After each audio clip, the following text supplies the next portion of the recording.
get away with it. But if they already have the shoe broken down, the insert is only going to help so much. So you're really going to have to try to get a shoe that's a little bit more stable. Anything else? Okay, so that's all I have as far as, you could get something like that.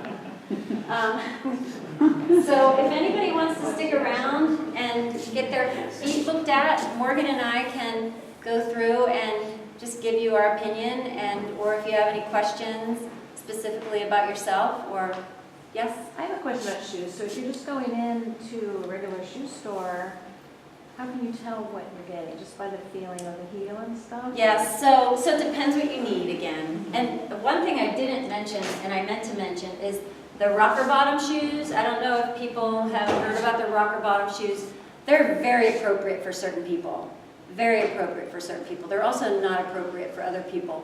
But they're really, so rocker bottom shoes are ones that have, like Danskos are rocker bottom shoes. And Danskos, when you walk, they have no movement here at the forefoot at all. And what the shoe does is it's up high enough in the front that the shoe just rolls over. So they're really good for people that have big toe problems. So if you have a rigid big toe, it doesn't really move. Some people have their big toes fused.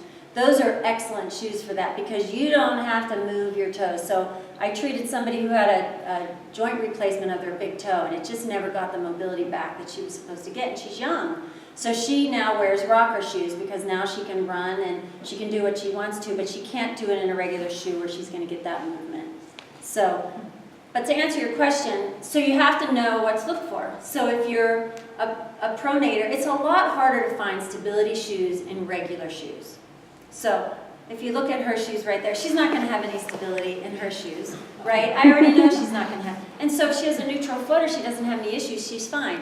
If she's a pronator, she might be able to get away with this for short periods of time, but she's not going to want to go to an amusement park with that all day, right? But you basically want to look for the same thing. How much does the heel break? Does it bend where it's supposed to bend? Can you roll it up into a ball? Can you twist it? You shouldn't be able to wring out a shoe unless your foot allows that it's okay for you to wring out. So it's harder. You usually have to go to a higher end store. There's not a lot of shoe stores around here that offer, like I've been to the Walking Company. They've got some shoes that are good. There's some good sandals out there now, like the Chakas. And Naots have NAOT. They have some good shoes. I want to say Merle, but it's not Merle. Merrill. No, it's not Merrill. They're not super supportive. I mean, some of them can be, some of them can't. I mean, Danskos, if you want something that has a lot of stability, you'd want to go to a Danskos. So there are some brands out there that can give you more stability, but it's harder to find when they're not running shoes. Are any of those stores in here in this area that you just mentioned? So they're not stores, they're brands of shoes. Oh, sorry. Well, no, I'm sorry. The Walking Company is a store, and no, there is no Walking Company here. Oh, okay. As a matter of fact, I don't know that there's any good store, with the exception of Runabout Sports, that have great personnel to take you through what you need. They've got a treadmill there, they can watch you walk, they can watch you run, they know their stuff. So that's who I would go to if you wanted to get a running shoe, even if you don't run. They have other brands there. And they have other brands of shoes. Huge selection, but they do carry other brands. Yeah, they're the people you'd want to go to. But the really higher end stores, there aren't really any around here, unfortunately. Yeah. Thought maybe I just didn't look. for No, that place. at least I haven't seen any. If there are some, I don't know where they are. Yes.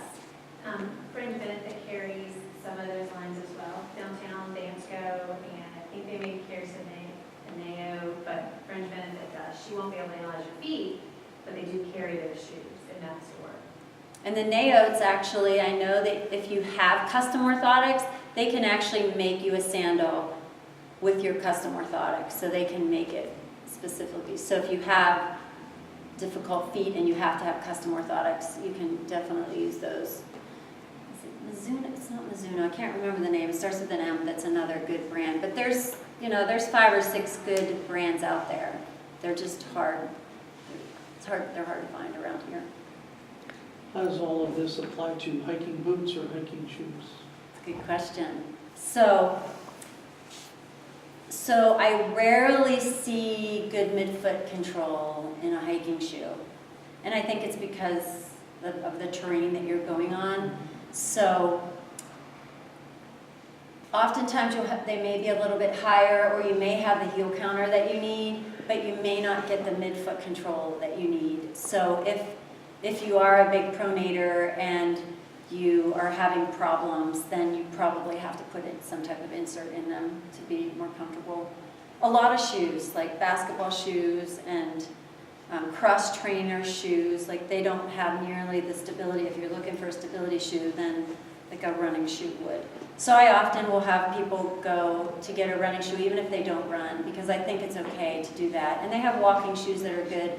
But if somebody's a really heavy pronator and all they want to do is walk, I would still recommend them get a motion control shoe in a running shoe, because you're not going to find that in a walking shoe. Anything else? I have a question about the bunions. So can you recommend a good insert for someone who's struggling with bunions, and are they a pronator?